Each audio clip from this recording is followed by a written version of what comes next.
Think fast. Whew.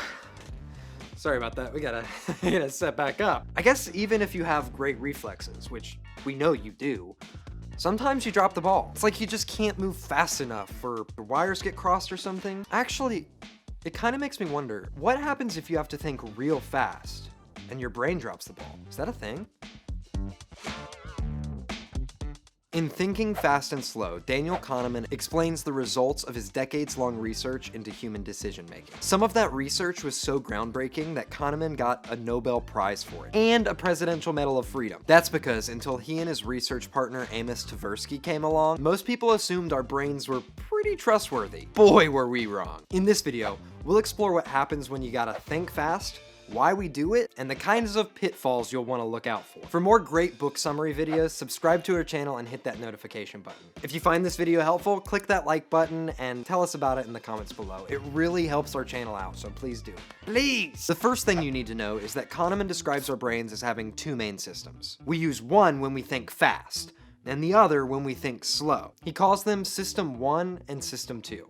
Let's start with 1. Kahneman explains that most of our thinking happens automatic and subconsciously. Often we solve simple problems or make snap decisions without even realizing we've done anything. Your brain probably just read that math problem without you even trying. I'll bet it even solved it for you. That is System 1 at work. According to Kahneman, System 1 handles all kinds of things, like noticing someone's angry just by glancing at their face, or deciding if you like the taste of cheesecake, or driving a car down an empty highway. You don't control System 1 thinking. It just happens. Your brain gets inputs from your senses and it spits out intuitions, feelings, and suggestions at lightning speed. And that's really valuable because we don't always have time to make a deliberate choice. When a semi-truck's hurtling towards you on the freeway, for example, you don't really have time to sit and think about what you're gonna do. System 1 picks a direction, takes the wheel, and yanks it.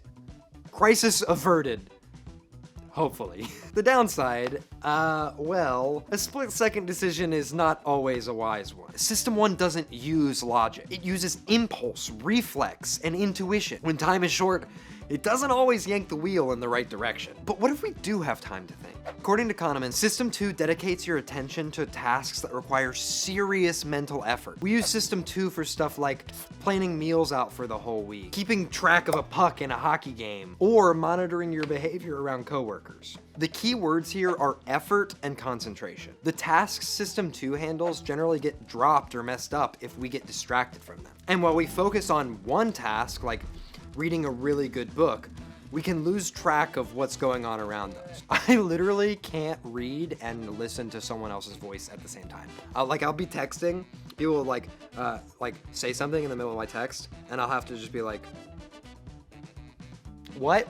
Repeat. But of course, there are benefits to taking our time and thinking carefully. I mean, it's how our species was able to develop rocket science and international diplomacy. Without System 2, we'd still be banging each other in the head with rocks. According to Kahneman, most of what we think and do is handled by System 1. System 2 only gets involved when things are complicated or difficult. That means your intuition, instincts, impulses, and reflexes usually have the last word. And that can lead to problems. Thinking hard costs energy, so your brain doesn't want to do it. I'm trying not to think right now. Remember how tiring it was doing math homework or spending a whole day taking exams?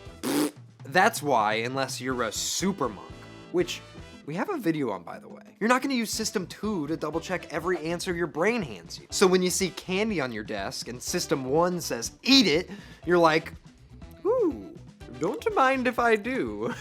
You can go through the effort of getting System 2 involved and really deciding whether or not to eat the candy and why, but it's not worth putting that much thought into everything, right? The problem is, just like a math test, when you don't double check your answers, you get stuff wrong. Your brain thinks too fast, it makes decisions too quickly, and it fumbles the ball. It happens to everybody, and I mean everybody. Even me.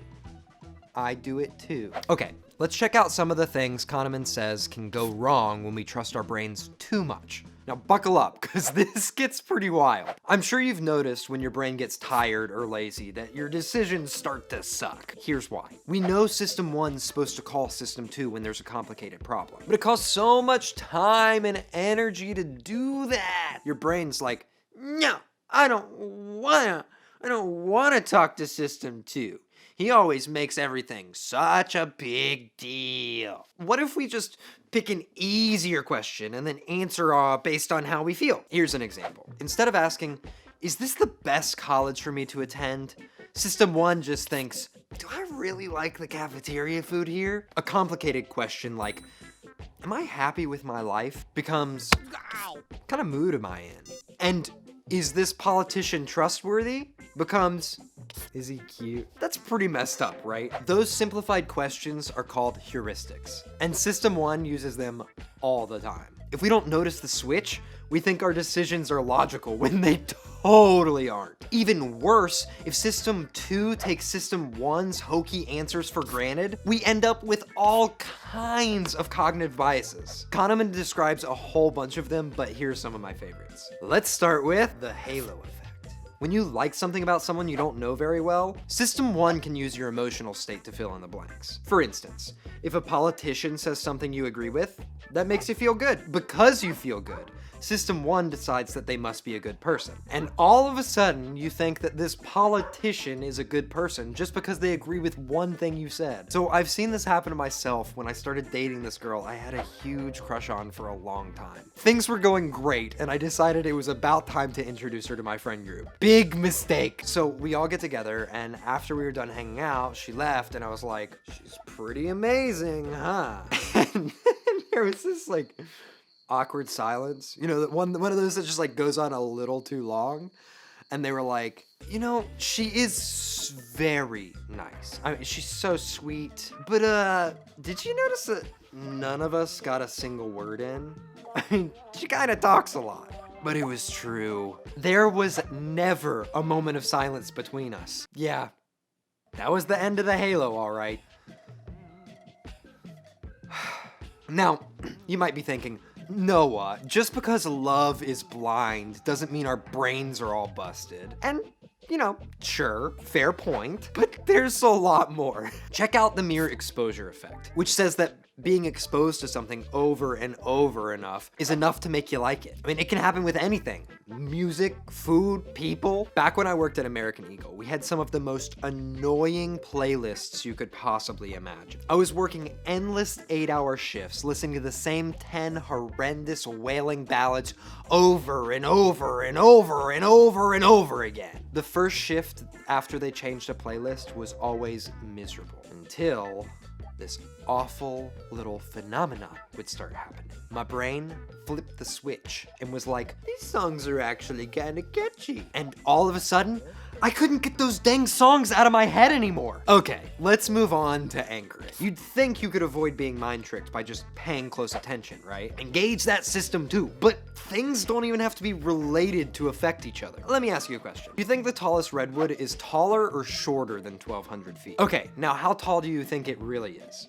Pick a number. Unless you're an arboreal enthusiast, I'm willing to bet that your guess was closer to 1,200 than it is 380, which is the real answer, by the way. And that's because your brain heard 1,200 and used it to anchor your guess. Be careful if you have to pick another number in the next 10 minutes or so, or you might end up anchoring to 380. Actually, now that I think about it, y'all want to donate to my Patreon? The planning fallacy is another fun one because it shows how bad we are at being objective about ourselves. It's a common problem. We almost always underestimate the amount of time and resources it'll take to complete a project. I can tell you right now that most of the videos on this channel took a lot longer to make than we planned them to. But that's because we value quality content, and you mean the world to us. It happens to me too. Whenever I sit down to draw, I'm like, yeah, I'll sit down, I'll draw for like an hour, and then 5 or 6 hours later, I'll stretch and look at the time, and oh my God, I'm not even close to being finished. Kahneman says this happens because we make our estimates assuming a best case scenario. That is, most of us don't expect anything to go wrong in our lives. Well, at least when it comes to stuff like falling down the stairs or getting into a car crash and so on. We know delays and slip-ups and bumps in the road happen, just not to us. Finally, I want to talk about framing. Kahneman got his Nobel Prize partly for proving that humans aren't logical thinkers. Like, at all. And part of the way he showed this was by explaining that the context around a decision affects the way we feel about that decision and what we decide to do about it. In other words, the way information is presented is usually more important than the information itself. People love to do this with COVID numbers. I've seen them say, why is the government forcing us to wear masks when COVID has a 99% survival rate? Which totally disregards that 1% of the world's population is 78 million people suffering and dying. Then the same people go on to say, I told you the J&J vaccine was dangerous. No one should be getting vaccines. They're poison in our bodies. Just because 6 out of 7 million people died of a extremely rare adverse reaction. Realistically, COVID is infinitely more dangerous than any vaccine has ever been. But the way they frame it makes it seem to be the opposite. Why? This kind of framing happens all the time. You know, sometimes it's done purposefully to manipulate you, and sometimes it just happens. Let me calm down and give you a less heated example. Excuse me. Consider which is more attractive. Buying a sweater for $25 or buying a $50 sweater that's on sale for $25. And if you had to press one of the two buttons, would you press the one that saves 40 people but doesn't save 60? Or the button that kills 60 people and doesn't kill 40? You're a murderer either way.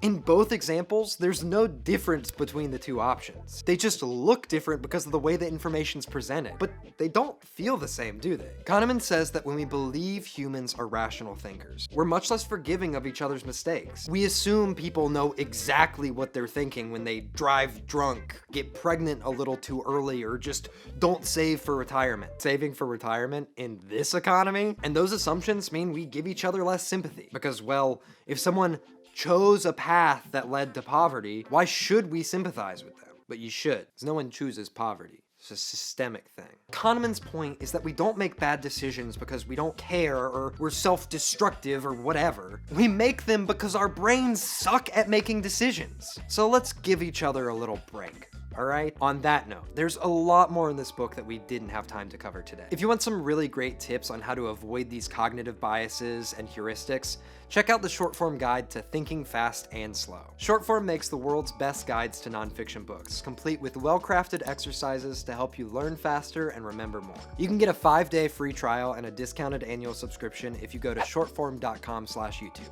Click the link in the description below. And support the author and publisher by buying Thinking Fast and Slow. A link to buy the book is below as well. And finally, hit that subscribe button so you don't miss the next short form video. Thanks so much for watching. See you next time.